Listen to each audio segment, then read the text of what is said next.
Hello students, welcome to Vaghela study channel. જો મિત્રો તમે વાઘેલા સ્ટડી ચેનલ ઉપર નવા હોવ તો સૌપ્રથમ વાઘેલા સ્ટડી ચેનલને લાઈક કરો, શેર કરો અને સબસ્ક્રાઈબ કરો, કેમ કે આ ચેનલમાં ગાલા અસાઇનમેન્ટના તમામ વિષયોનું સોલ્યુશન આપવામાં આવે છે. તો અત્યારે આપણે ઇકોનોમિક્સ અર્થશાસ્ત્ર સોલ્યુશન લઈએ છીએ.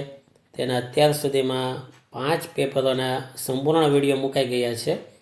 આજે પ્રશ્નપત્ર 6 છેલ્લું ગાલા અસાઇનમેન્ટનું અને તેનો વિભાગ એ બી મુકાયેલો છે. સી, ડી અને ઈ વિભાગ, તેમનું સોલ્યુશન આજના આ વિડીયોમાં મૂકવામાં આવશે. વિભાગ સીની વાત લઈએ તો 2 ગુણના પ્રશ્નો છે. 24 ગુણ છે ટોટલ. 2 માર્કના એક સવાલનો જવાબ. સવાલ 31, આકૃતિ અને આલેખ વચ્ચેનો તફાવત જણાવો. તો જે આકૃતિ અને આલેખ બંનેનો તફાવત આપેલો છે. બંનેમાં શું ડિફરન્સ? કેમ કે આકૃતિ દોરવામાં કોઈ માપ ન હોય, પણ આલેખ દોરવામાં માપ હોવું જોઈએ સ્પષ્ટ. સવાલ 32, કોમ્પ્યુટર ટેકનોલોજીના ઉપયોગ અંગેના ભય સ્થાનો જણાવો. તો કોમ્પ્યુટર છે એક સાધન છે, તેનો અભ્યાસ કરવો પડે. માત્ર કોમ્પ્યુટર લેવાથી આવડી જતું નથી. અને કોમ્પ્યુટરમાં માહિતી ખોટી જગ્યાએ સંગ્રહિત કરી હોય તો તેવી માહિતી રદ થઈ શકે છે. સવાલ 33, પરિમાણાત્મક અને ગુણાત્મક પરિવર્તનો કયા કયા છે તે જણાવો. તો એના જવાબો. સવાલ 34, વર્ષ 2014માં નોર્વે, અમેરિકા, શ્રીલંકા તેમજ પાકિસ્તાન કરતાં કયા દેશનો આર્થિક વિકાસનો વૃદ્ધિ દર ઊંચો હતો.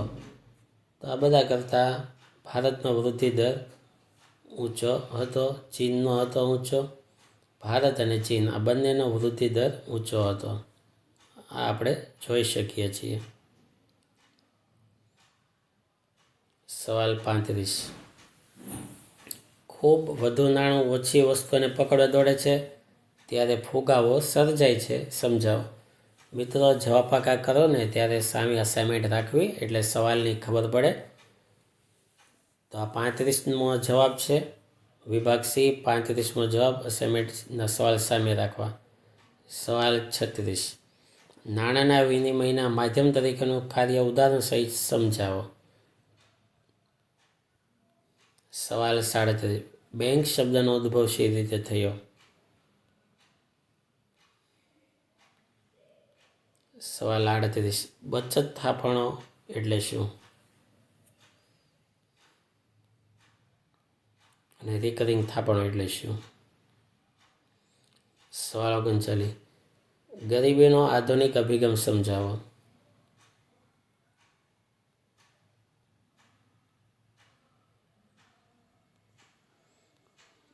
સવાલ 40, અનૈચ્છિક કે ફરજિયાત સ્વરૂપની બેરોજગારી એટલે શું. બીજું, સ્વૈચ્છિક બેરોજગારી એટલે શું. સવાલ 41, ભારતમાં બેરોજગારીની સમસ્યા માટે બચત અને મૂડીરોકાણનો નીચો દર જવાબદાર છે, ટૂંકમાં સમજાવો. એના પછીનો સવાલ, સંપૂર્ણ બેરોજગારીનો અર્થ આપો. સવાલ 43, વિશિષ્ટ આર્થિક વિસ્તાર એટલે કે સેઝ એટલે શું. Special economic zone. કુલ ભારતમાં 8 ઝોન પાડવામાં આવેલા છે. સવાલ 44, ભારતમાં વીજળી કેટલી રીતે મેળવી શકાય છે, કઈ કઈ. 4 રીતે. સવાલ 45, નિમાસ્ત્ર બનાવવાની રીત લખો.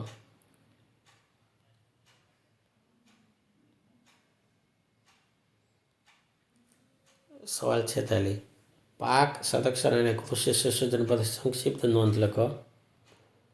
તો અહીંયા વિભાગ બી પૂરો થાય. વિભાગ સી પૂરો. વિભાગ ડી વિભાગ 21 ગુણનો છે. 7 તેરી 21, 7 જવાબ લખવાના છે. સવાલ 47, ડેટા સીડી પર ટૂંકું નોંધ લખો.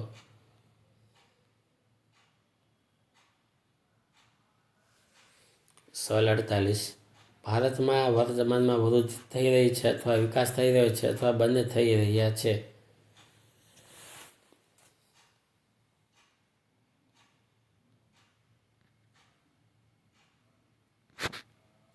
સવાલ 49. આર્થિક વિકાસના નિર્દેશક તરીકે રાષ્ટ્રીય આવકની ચર્ચા કરો.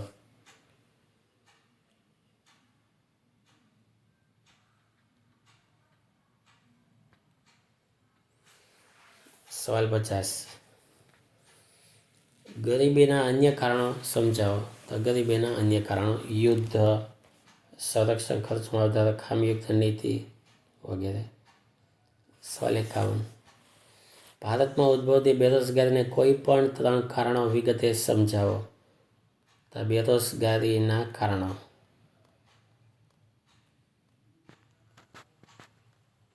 સવાલ 52. શિક્ષણ એ સંતતિ નિયમોનું એક સર્વશ્રેષ્ઠ સાધન છે, સમજાવો.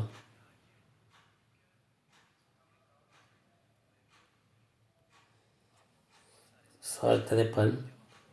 ખેતી ક્ષેત્રમાં પાકના પ્રકારો યોગ્ય ઉદાહરણ સાથે સમજાવો.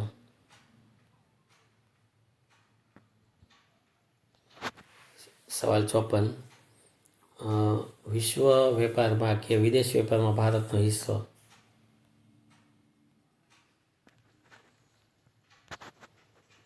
સવાલ 55.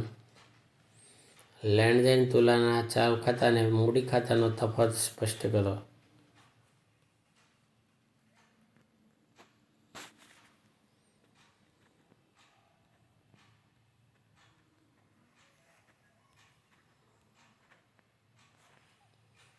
વિભાગ ઈ,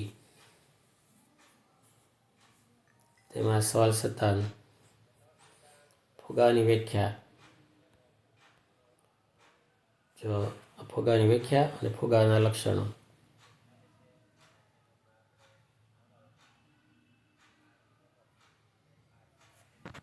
સવાલ 58. ગરીબી માટેના ઐતિહાસિક કારણો જણાવો.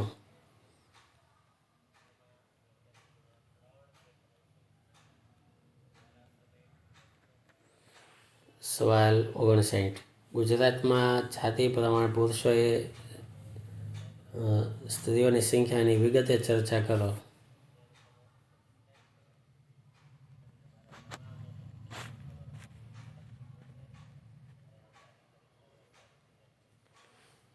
સવાલ 60. જન્મદર અને મૃત્યુદરનો અર્થ સમજાય તે માપવા માટેના સૂત્રો જણાવો.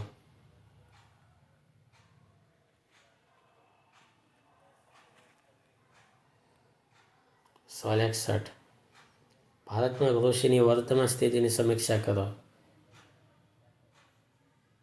અથવા તો ભારતમાં 1966ની ચર્ચા કરો.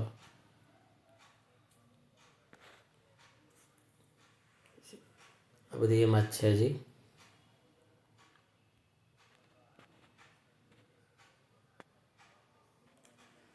પછી શિક્ષણનું મહત્વ જણાવો.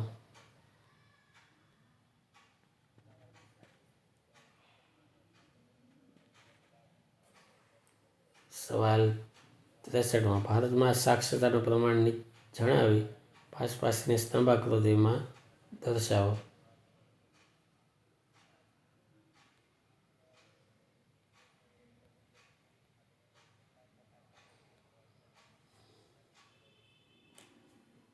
તો જો એનું વિશ્લેષણ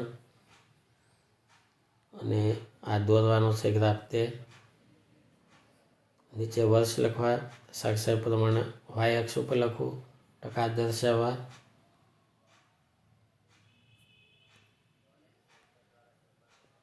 તો આ રીતે જવાબો લખજો બધા.